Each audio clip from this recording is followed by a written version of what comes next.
In a quiet chapel in Campo Grande, Brazil, something extraordinary began to unfold, something that would touch the heart of the Catholic Church and echo across the world. At the center of this story was a little boy named Matheus Vienna. Just 4 years old, Matheus suffered from a rare and life-threatening condition known as an annular pancreas. His pancreas had formed a ring around part of his small intestine, making it almost impossible for him to digest food. Every attempt to eat resulted in vomiting and pain. He was severely underweight, and by age 4, he weighed barely 20 pounds. His parents watched helplessly as their son grew weaker, his body unable to absorb the nutrition he so desperately needed.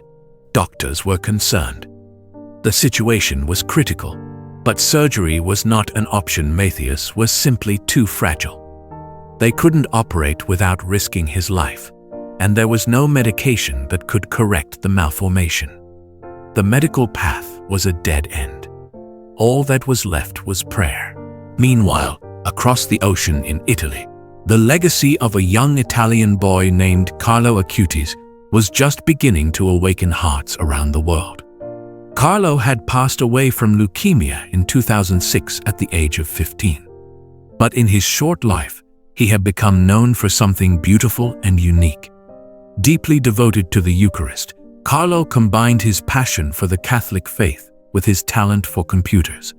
He created a digital catalog of Eucharistic miracles, documenting, designing, and organizing them into a website that would go on to inspire millions. In Brazil, that devotion quietly took root. In 2013, a priest named Father Marcelo Tenorio received a sacred gift from Carlo's mother, a small relic of the boy. It was a piece of fabric that had touched Carlo's body, officially recognized by the Church. That October, on the feast day of Our Lady of Aparecida, the priest brought the relic to his parish for public veneration. What happened next would defy explanation. That night, after touching the relic and making his quiet prayer, Matheus went home.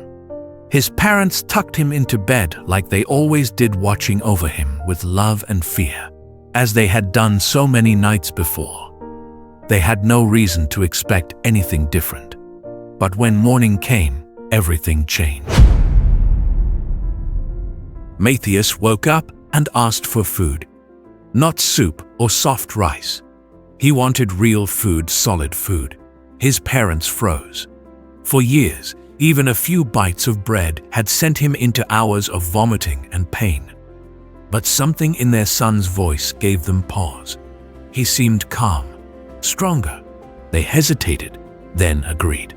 Matheus ate everything on his plate. Slowly at first, carefully, then joyfully. They waited for the sickness to come, but it never did. Just a little boy with a full stomach, smiling for the first time in a long time. His mother burst into tears. His father didn't know what to say. In a house once filled with worry, silence gave way to wonder. They rushed him to the hospital the next day. Doctors ran new tests, ultrasounds, scans, everything they could think of. The results came back confusing, impossible. The ring of pancreas around Matheus's intestine was gone. Not reduced, not improved, gone. His condition had vanished, as if it had never existed at all. The doctors didn't understand. They repeated the tests again and again. Always the same result. No trace of the malformation. Nothing to operate on. No explanation. Matheus began gaining weight. He grew stronger. He started to run, to play, to laugh like any other healthy child. What had once been a life of daily struggle was now filled with energy and joy. A family that had been preparing for loss was now witnessing a miracle. News of Matheus's healing didn't stay quiet for long. What began as a whisper in a small Brazilian parish quickly grew into something greater.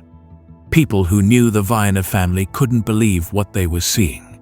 One week, Matheus was too weak to eat, too sick to grow, barely able to walk.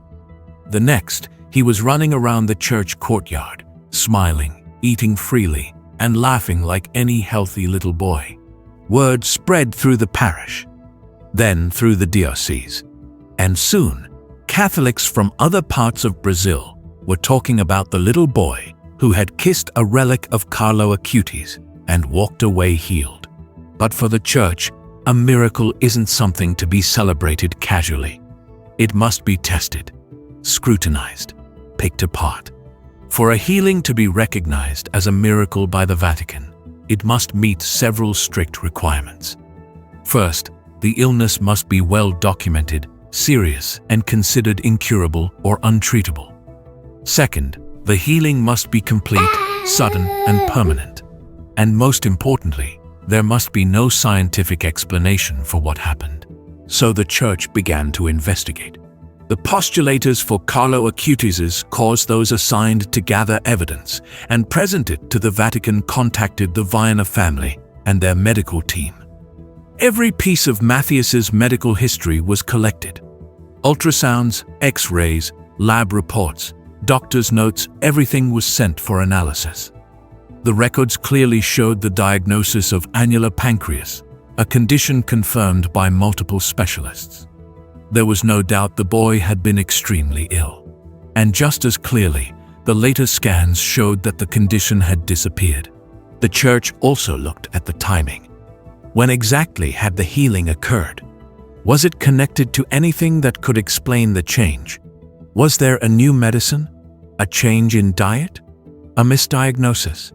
No. The only thing that had changed was that Matheus had kissed a relic of Carlo Acutis and offered a simple prayer: "I want to stop vomiting." His mother and grandfather testified.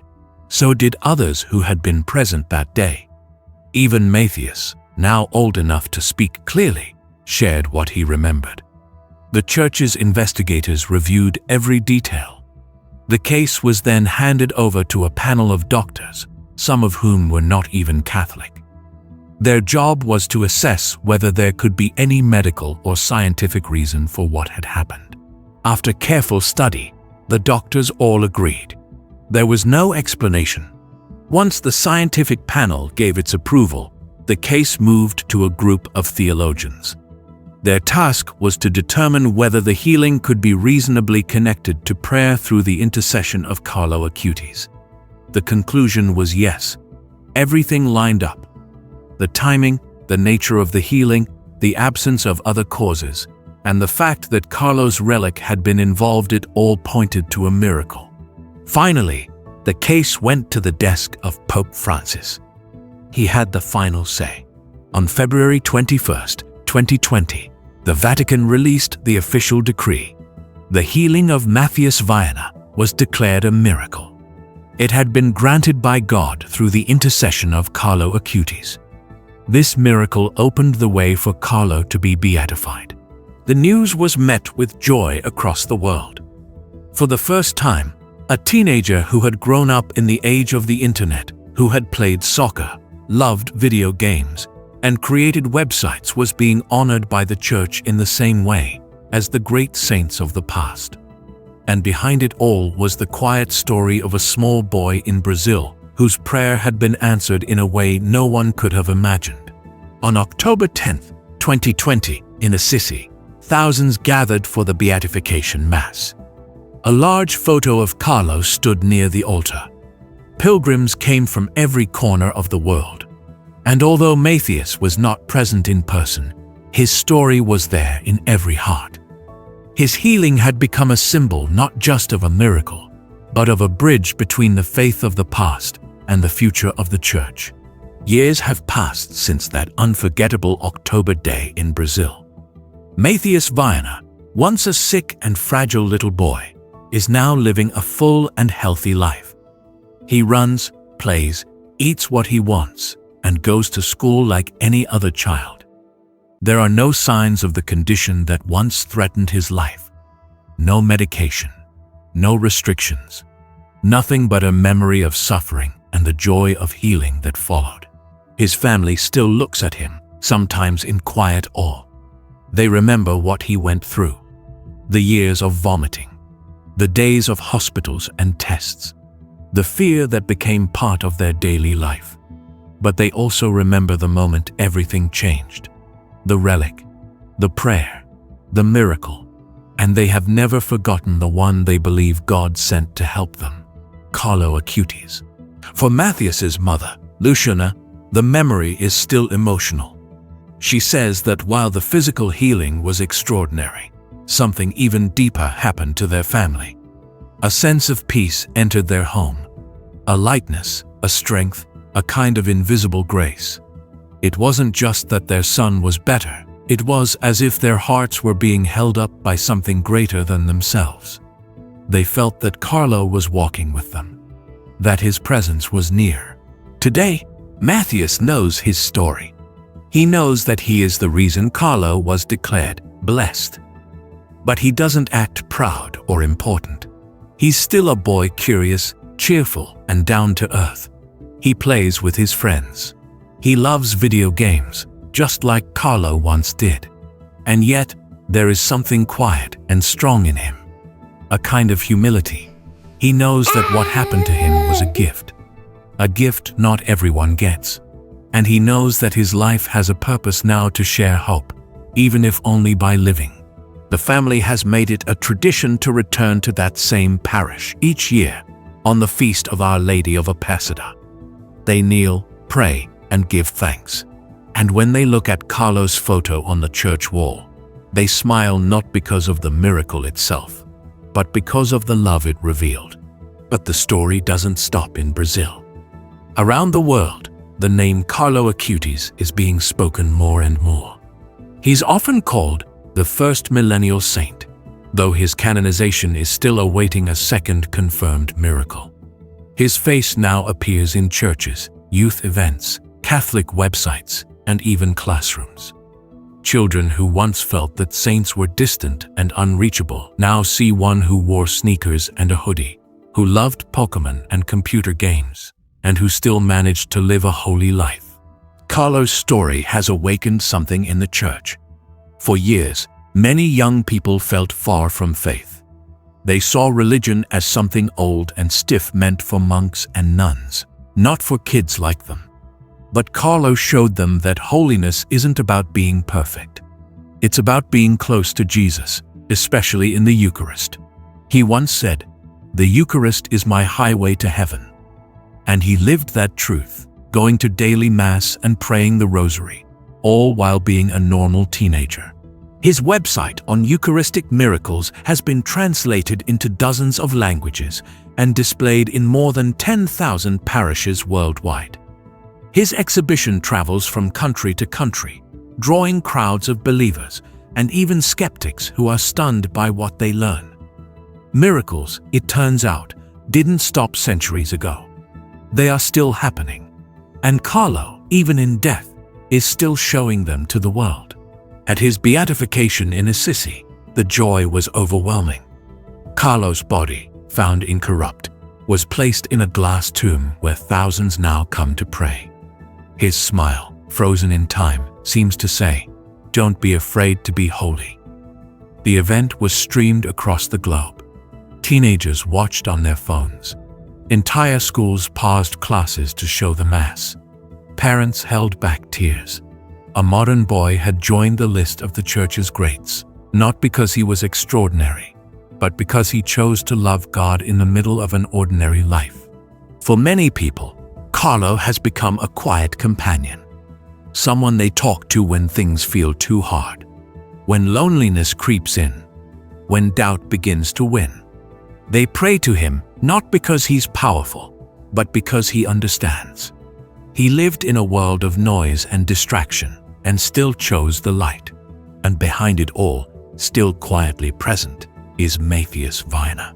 His healing may have made history, but the deeper miracle is that his story has helped millions rediscover faith. His life reminds us that God still acts, still speaks, still heals. Not always in dramatic ways. Sometimes in the simple kiss of a child. Sometimes in a whispered prayer. As the Church continues to investigate other possible miracles linked to Carlo, Many believe that canonization is only a matter of time. One case under review involves a girl in Costa Rica who suffered a serious brain injury in 2022 and recovered after her family prayed at Carlo's tomb. If approved, it could make Carlo Acutis the first canonized saint of the digital age. But even now, before that day comes, his impact is undeniable. He has become a bridge between old and young, between tradition and technology, between heaven and earth. Matheus's story is part of that bridge, a reminder that miracles still happen, that God is still listening, and that even in a world of screens and doubt, there is room for wonder. So wherever you are, whether watching this video in a quiet room or scrolling on your phone in a noisy place, remember this. Holiness isn't far away. It's one decision at a time, one prayer at a time, one moment of faith in the middle of fear. And maybe, like Matheus, all it takes is one honest sentence, "I want to stop hurting," or one whispered hope, "I want to be healed." Heaven hears, and sometimes heaven answers.